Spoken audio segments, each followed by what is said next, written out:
ఆ ఎఫ్ఐఆర్లో ఎమ్మెల్యే పేరు చేరుస్తారు. ఎప్పుడు 22వ తారీఖున మెమో పడేయిస్తారు. 22వ తారీఖున మెమోలో అసలు ఆ రోజు జరిగింది ఏంటి? కారంపూడిలో 14 సాయంత్రం గొడవలైనవి.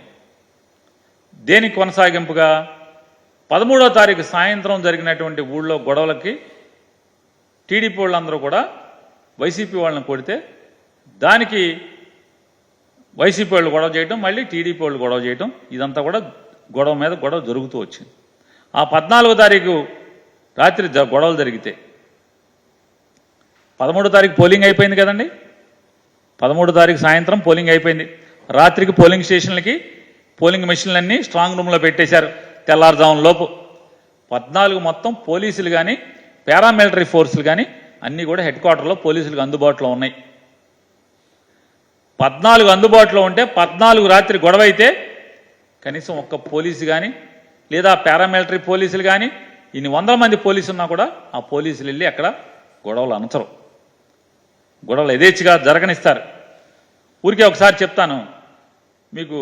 14వ తారీఖు ఒకసారి చూడండి ఏం జరిగినాయో.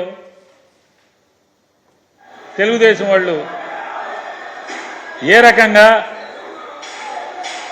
అదొక బైక్ సర్వీస్ స్టేషన్, వైసీపీ సానుభూతి పరుడిది.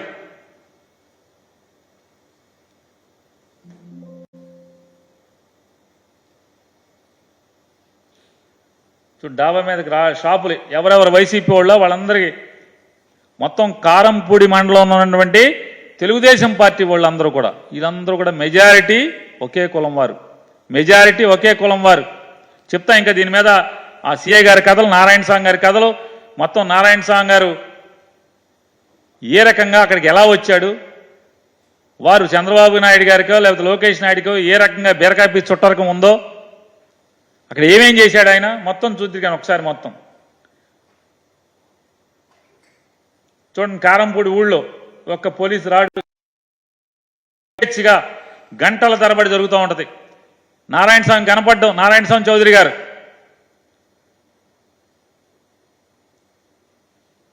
ఆడియో లేదా? ఆడియో కూడా పెట్టండి. దాన్ని కాదండి, ఆడియో ఉంది, వేరే దాంట్లో కూడా ఉంది. పంపించండి, మా ఉంచండి, మా బస్సు చూడండి. షాపులోకి వెళ్తున్నారు, షాపు తాళాలు వేసి ఉన్న దాన్ని బదులు కొడుతున్నారు.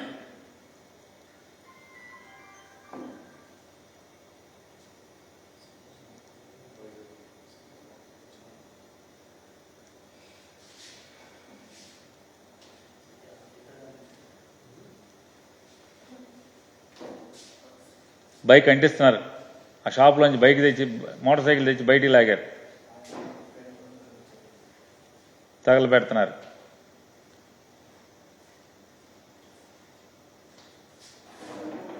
నెక్స్ట్ మళ్ళీ ఇంకో విధ్వంసానికి నెక్స్ట్ ఇంకో దానికి వెళ్తున్నారు.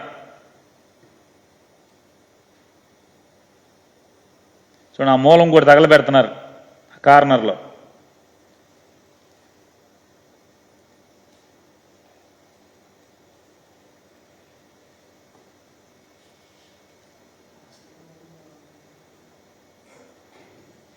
నెక్స్ట్ వీడియో పెట్టండి. చూడండి, పార్టీ నాయకుడు ఇంటికి వచ్చారు, మొత్తం ఇంటి మీద మొత్తం ఇల్లు బద్దలు కొడుతున్నారు, భయంతో తలుపులు వేసుకున్నారు. మొత్తం ఆ ఇంటి ముందు మోటార్ సైకిల్ని, 2 మోటార్ సైకిల్ని, ఇదంతా కూడా తెలుగుదేశం మోకలే. పోలీసు ఎక్కడా కనపడలే. కారంపూడిలో సిఐ నారాయణ స్వామి చౌదరి గారు ఉన్నాడు, కనపడ్డు. ఎస్ఐ ఉండడు, పారామిలిటరీ ఫోర్స్ ఉండదు, ఎవడొక పోలీస్ ఆఫీసర్ ఉండడు.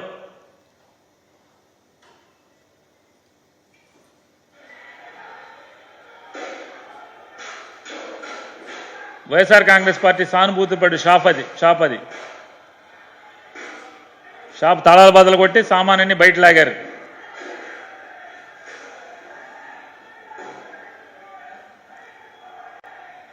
పెట్రోల్ పోసి అంటించారు మొత్తం షాప్ని.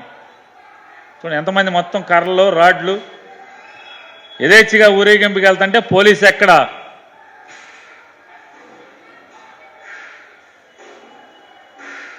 ఎలక్షన్ అయిన మర్నాడు ఇది జరిగేదంతా కూడా.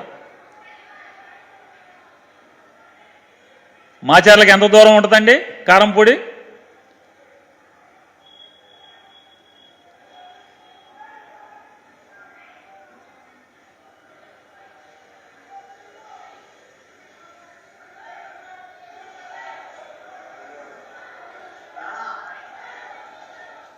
నెక్స్ట్ వీడియో పెట్టండి.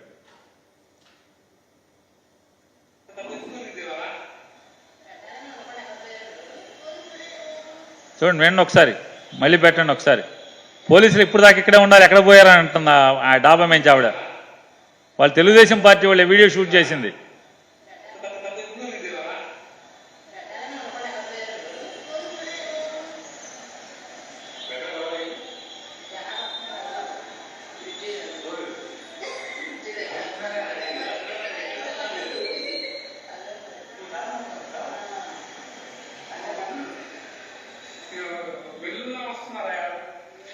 వెల్లువలా వస్తున్నారంట.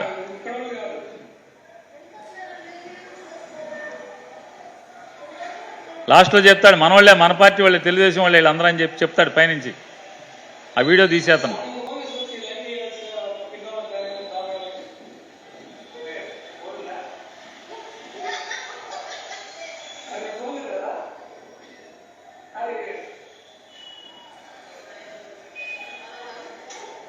మనోళ్ళలాగా ఉందే అంటుంది ఆవిడ.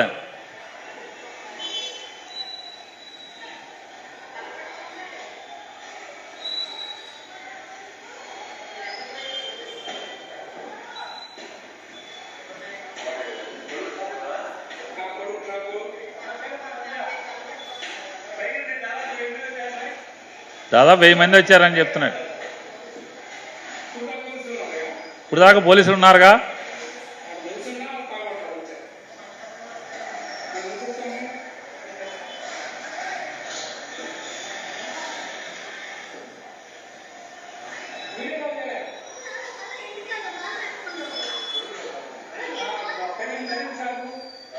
కోడిగుడి షాపు, కరీం షాపు 2 బదులు కొట్టారు, తగలబెట్టేశారు.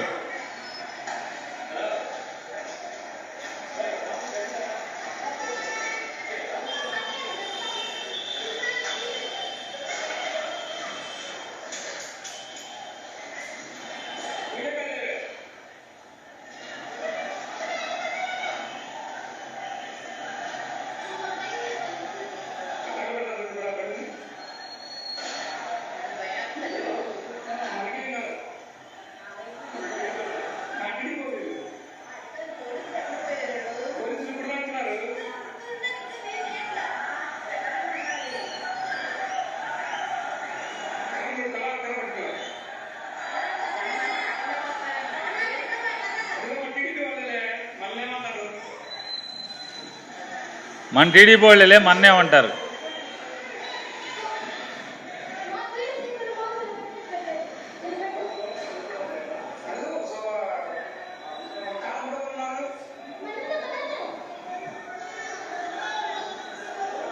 మనోళ్ళే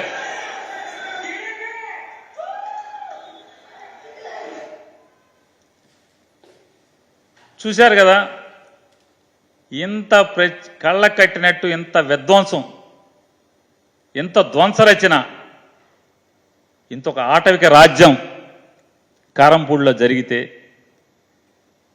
ఆ డాబా నుంచి షూట్ చేసిన వాళ్ళు తెలుగుదేశం పార్టీ వాళ్ళు అంటున్నారు, అరే పోలీసులు ఇప్పుడు దాకా ఉండాలి కదా, ఏమైపోయారు పోలీసులు, ఇక్కడే ఉండాలి అని. మనోళ్ళే అంటున్నారు, మన పార్టీ వాళ్ళే అంటున్నారు, కారంపూడి వాళ్ళు ఉన్నారు దాంట్లో అంటున్నారు. పోలీస్కి ఏం పట్టవు. ఆ రోజు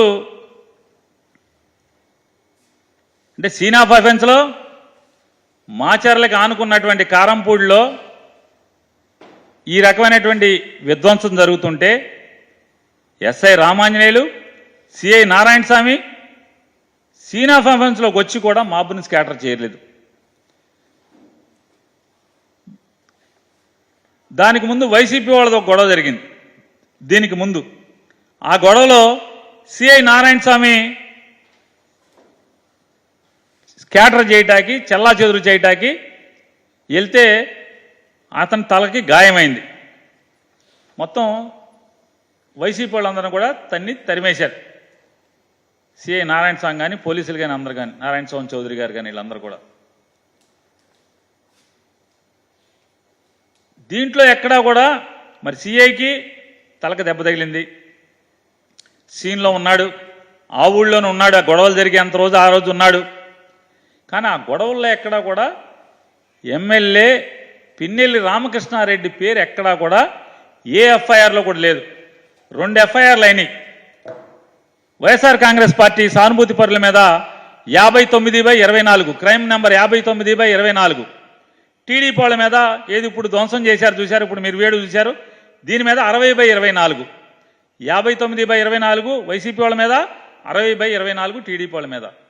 59/24లో కారంపూడి ఎస్ఐ హైకోర్టులో బెయిల్ వచ్చిన తర్వాత ఆ రోజు సాయంత్రం కోర్టుకి 2 ముద్దాయిల్ని సబ్మిట్ చేస్తూ ఎమ్మెల్యే గారు కూడా ఆ గొడవలో ఉన్నాడు, ఎమ్మెల్యే చెప్తేనే మేము వెళ్ళి గొడవ చేశాము అని ఒకరితో 161 స్టేట్మెంట్ సంతకం పెట్టించినట్టుగా ఎమ్మెల్యే పేరు ఎప్పుడు వేస్తాడు?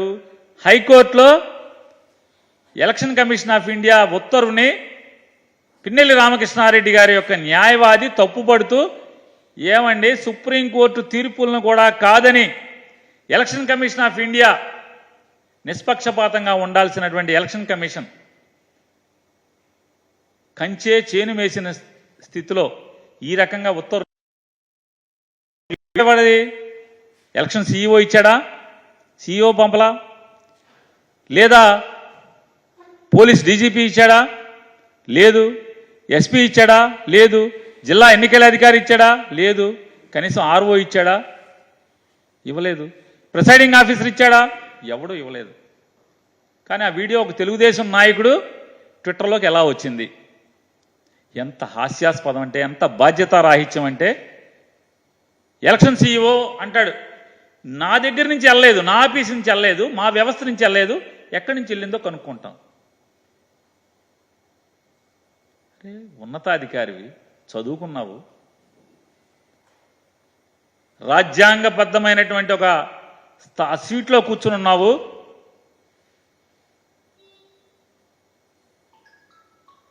భాష మాట్లాడే భాష తమరి భాష అది. కంచిగా ఉండాల్సిన వాళ్ళు, ఒక తండ్రిగా ఈ వ్యవస్థను నడపాల్సినటువంటి వాళ్ళు ఇక ఢిల్లీలో కూర్చుని దున్నపోతు ఈనిందని చెప్పిన ఒకడంటే దోణ కట్టేయమని పైనుంచి అంటాడు. ఇది ఎన్నికల వ్యవస్థ. నిష్పక్షపాతంగా అంబేద్కర్ గారు రాజ్యాంగం పొందుపరిచినటువంటి రాజ్యాంగం మేరకు ఏర్పడినటువంటి వ్యక్తులు ఈ రకమైనటువంటి దున్నపోతుని ఈనిందని ఒకడంటే తెలుగుదేశం వాడు దోణ కట్టేయమని ఎలక్షన్ ఆఫీసర్ అంటాడు, ఎలక్షన్ కమిషన్ ఆఫ్ ఇండియా.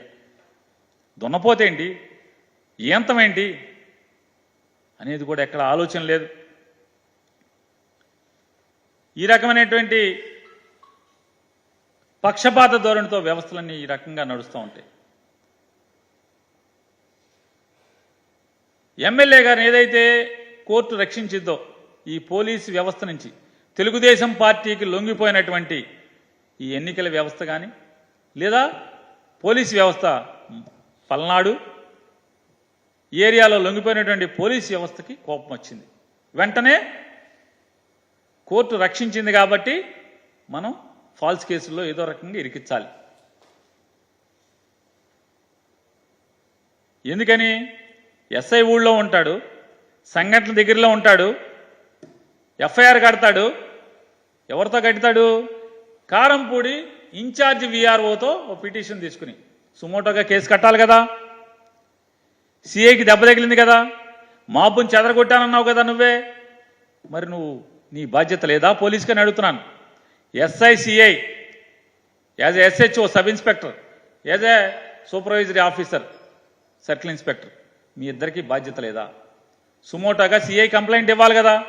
తనకు దెబ్బ తగిలినప్పుడు గొడవల్లో తనకు తలకు గాయమైతే నువ్వు ఇవ్వాలి కదా.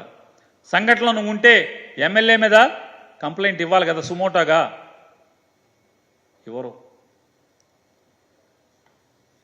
ఎమ్మెల్యే తలకి, సిఐ తలకి, ఈ నారాయణ స్వామి చౌదరి గారి తలకి 14వ తారీఖు తలకి గాయమైతే 22వ తారీఖు వరకు వారి స్టేట్మెంట్ కూడా ఎవడు రికార్డ్ చేయడు.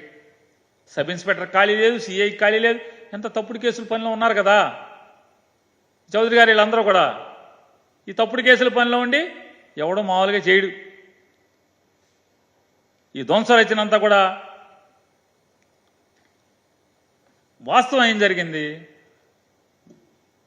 ఈ ఎక్కడైతే పాల్బాయి గేట్లో గొడవలు జరిగినాయో ఆ గొడవల దగ్గర గొడవలు జరిగితే ఆ గొడవలకు తోడు కారంపూడిలో గొడవలు, ఈ గొడవల నేపథ్యంలో టీడీపీ వాళ్ళు అంటే పోలీసులు ప్రేక్షక పాత్ర వహిస్తూ ఏకపక్షంగా తెలుగుదేశం పార్టీకి అడ్డోదుపు లేకుండా గేట్లు ఎత్తేసిన పరిస్థితిలో మరి ఏం చేస్తారు? మరి ప్రజలే తిరగబడతారు. తిరగబడినటువంటి వీళ్ళని చెదరగొడతాకి వెళ్ళినప్పుడు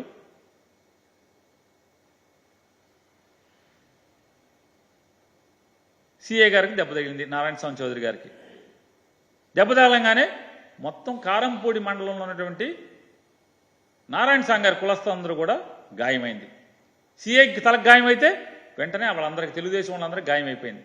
మొత్తం ఊరి మీద పడతారు.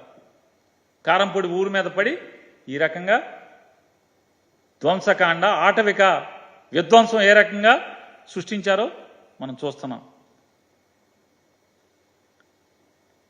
ఇప్పుడు ఐ విట్నెస్ కదా, ఎస్ఐ కానీ నారాయణస్వామి చౌదరి కానీ ఇద్దరు కూడా ఐ విట్నెస్లు కదా. ఈ ఐ విట్నెస్లు అయినప్పుడు మరి ఐ విట్నెస్లు ఎమ్మెల్యే పేరు ఎక్కడన్నా వీళ్ళు తీసుకొచ్చారా? 22వ తారీఖు దాకా ఎందుకు తీసుకురాలేదు? 13వ తారీఖు పోలింగ్ అయింది.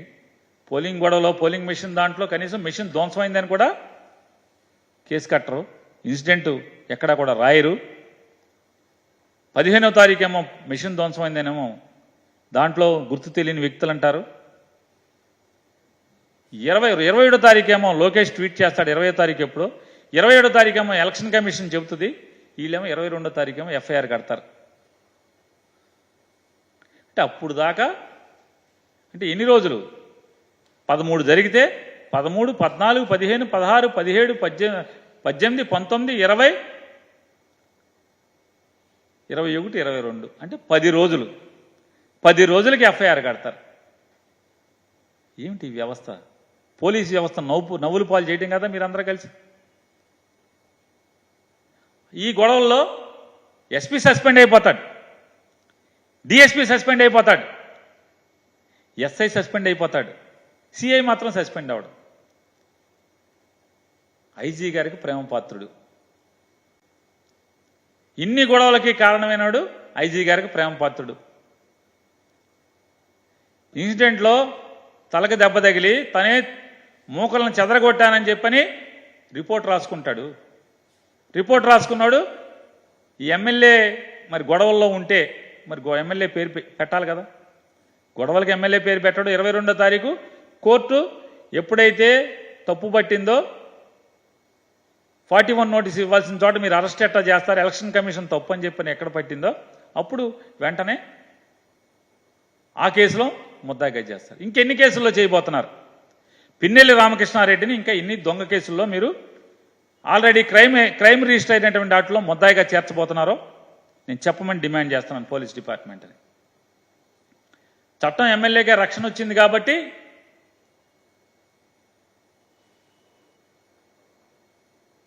ఎమ్మెల్యేలను లోపల వేయాలనేటువంటి కక్షపోత ధోరణితో మీరు ఇవన్నీ చేస్తున్నారా, చేయట్లేదా? చేయబట్టే కదా మీరు 23వ తారీఖున ఎమ్మెల్యే ఉన్నాడని చెప్పని మెమో ఫైల్ చేస్తారు. ఇన్సిడెంట్ ఏమో 14వ తారీఖు జరుగుతుందా? అలాగే ఈ నారాయణ స్వామి ఎవరు?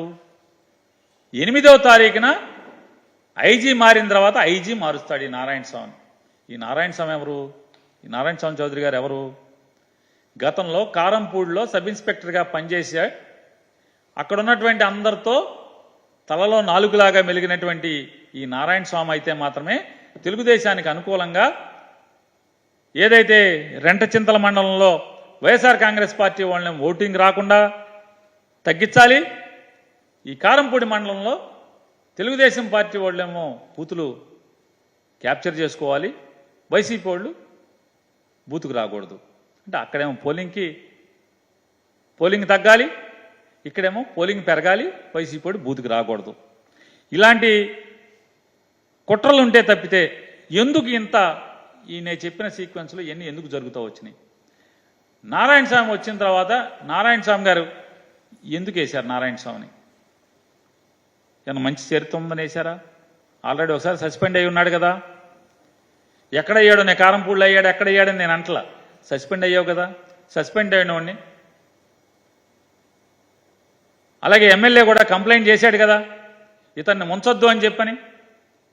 ఉంచొద్దు, ఇతను నెయ్యబాకండి, ఇక్కడ ఉంటే గొడవలు అవుతాయి అని చెప్పని ఎమ్మెల్యే పిన్నెల్లి రామకృష్ణారెడ్డి ఎస్పీకి, ఐజీకి, డీజీపీకి అందరికీ కంప్లైంట్ చేశాడు కదా. కంప్లైంట్ చేసినా కూడా అతన్ని మాత్రం మీరు మార్చరు. అతన్నే ఉంచి ఈ రోజుకి కూడా ఎస్ఐ సస్పెండ్ అయిపోతారు. ఎస్ఐలు అందరూ కొత్త ఎస్ఐలు వచ్చేస్తారు. సిఐ మాత్రం ఏమవ్వడు. డిఎస్పీ సస్పెండ్ అయిపోతాడు, ఎస్పీ సస్పెండ్ అయిపోతాడు, అందరూ కొత్త వాళ్ళు వచ్చేస్తారు. అతను మాత్రం అతనే ఉంటాడు. ఎందుకని? ఐజీ ఉన్నంతకాలం ఇతను ఉంటాడు.